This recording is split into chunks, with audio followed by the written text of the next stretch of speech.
Isang mapagpalang araw na naman nga po pala sa bawat isa at ako nga po pala si Japula. At ngayong araw nga ay nandito tayo sa Grotto Shop and Ride sa harap lamang ng Grotto Church upang manood at suportahan ang Team Battalion Alliance BetaCon 2026 Beta Show for the Newbies.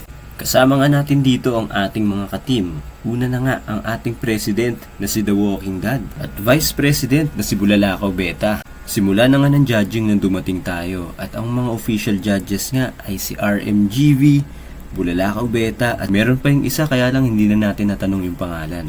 Isa nga ito sa mga beta show na talaga namang kapupulutan ng aral dahil nga para ito sa mga newbie habang ginajudge ang mga isdang kalahok ay nagbibigay pa ng mga kaalaman patungkol sa ating mga isda at kung ano ba yung mga dapat na chinecheck natin kung sakaling may isasali tayong mga isda sa show.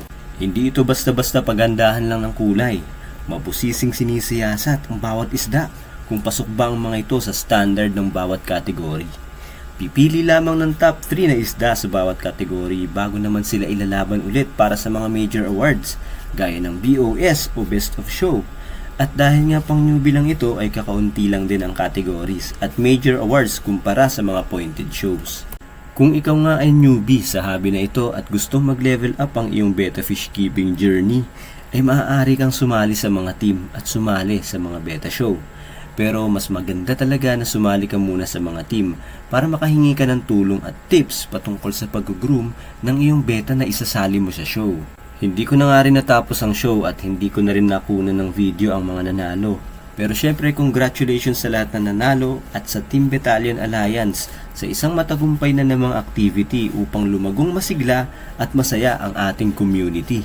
Ayun lang, maraming salamat sa lahat. Ingat, God bless and to God be the glory. Happy fish keeping sa bawat isa.